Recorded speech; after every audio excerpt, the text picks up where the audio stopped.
সে বলল, হাফসা তুমি আশা করছো আমাকে থামাতে পারবে? লাশের শক্তি এখন আমার হাতে। আমি ধীরে ধীরে বললাম, আমি ভয় পাইনি। কবিরাজ বললেন, সাহস দেখাও হাফসা, এবার তোমার ধৈর্য ও মনোবল সবকিছু নির্ধারণ করবে।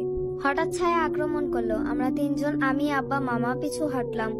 ঘরের মধ্যে হাহাকার, চিৎকার, বাতাসের অদ্ভুত ঝলক। কিন্তু আমি নিজের হাত ধরে বললাম, নানু আমাকে শক্তি দাও। ভয় পাইনি। লাশের চারপাশের আলো ছিকছিক করলো। ছায়া চিৎকার করে পিছু উঠলো। কবিরাজ বললেন, দেখেছো, সাহস দেখালে প্রভাব কমে যায়, তবে চূড়ান্ত শক্তি এখনো বাকি। তন্ত্রকারী পাথর দিয়ে ঘরে আরো শক্তিশালী ধোঁয়া ছিটালো। আমি লাশের পাশে দাঁড়িয়ে হাত বাড়ালাম। হঠাৎ লাশ থেকে আলো ছুটে বের হলো। ছায়া চিৎকার করে অদূরে সরে গেল। আমরা বুঝতে পারলাম সাহসী মূল অস্ত্র। যদি আমরা ভয় পাই তাহলে তন্ত্রকারীর শক্তি ক্ষতিগ্রস্ত হয়। আমরা শেষ পর্যন্ত লড়বো, আমরা ভয় পাই না। কবিরাজ বললেন, হাফসা লাশের শক্তি তোমার হাতের মধ্যে, একসাথে শক্তি প্রয়োগ করো, ভয় দেখিও না। ছায়া যদি পিছু হটে আমরা জয়ী হব। আমরা তিনজন, আমি, আব্বা, মামা লাশের চারপাশে দাঁড়ালাম। হঠাৎ লাশ থেকে আলো ছুটে বের হলো। আমি চিৎকার করে বললাম, নানু আমাকে শক্তি দাও। ভয় পাইনি। ছায়া চিৎকার করে পিছু হটলো। ঘর দোয়া মুক্ত হয়ে যেতে শুরু করলো। তন্ত্রকারী পাথর দিয়ে নতুন ধোঁয়া ছিটালো। সে চিৎকার করলো, তুমি আমাকে থামাতে পারবে না, লাশ এখন আমার শক্তি। কিন্তু আমরা ভয় পাইনি। কবিরাজ বললেন, হাফসা তুমি একসাথে শক্তি প্রয়োগ করো, বিশ্বাস করো লাশ তোমাদের সাহায্য করবে।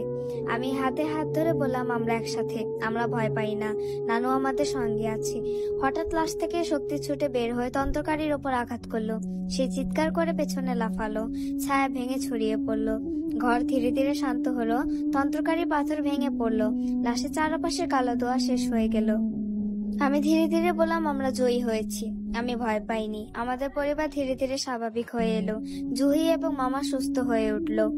সব ভয়, অন্ধকার এবং অশুভ শক্তির পরিশেষে আমরা শান্তি পেয়েছি। তন্ত্রকারী শক্তি কমে গেছে, লাশের রহস্য উদ্ঘাটিত ঘটেছে এবং আমাদের পরিবার পুনরায় স্বাভাবিক হয়ে উঠেছে। যখন আমরা লাশের শক্তি একত্রিতভাবে প্রয়োগ করলাম, তন্ত্রকারী চিৎকার করে পেছনে লাফালো। তার পাথর ভেঙে পড়লো। কালো ছায়া ঘরে আর ভয় দেখাতে পারলো না। কবিরাজ বললেন, দেখেছো হাফসা, সাহস, বিশ্বাস এবং একতা, এগুলোই সবচেয়ে বড় শক্তি। এখন তোমাদের পরিবার নিরাপদ। নানু তুমি আমাকে দেখেছো, আমি ভয় পাইনি, আমরা তোমাকে ছাড়বো না। আমরা গ্রামের কবরস্থানে নানুর লাশ পুনরায় দাফন করলাম, এবার নিরাপদ ভাবে। আশেপাশে বাতাস শান্ত, কুকুরগুলো আর হাহাকার করছে না, সবকিছু যেন শান্তি ফিরে পেয়েছে। আমি নানুকে আলতো ছুঁয়ে বললাম, এবার তুমি শান্তিতে থাকবে নানু, আমরা তোমাকে ভুলবো না। আমরা বাড়ি ফিরলাম। রাতের অন্ধকার আর ভয় হারিয়ে গেছে। নানুর লাশের রহস্য সমাধান হয়েছে আর আমি বুঝেছি ভয়কে সাহস দিয়ে জয় করা সম্ভব।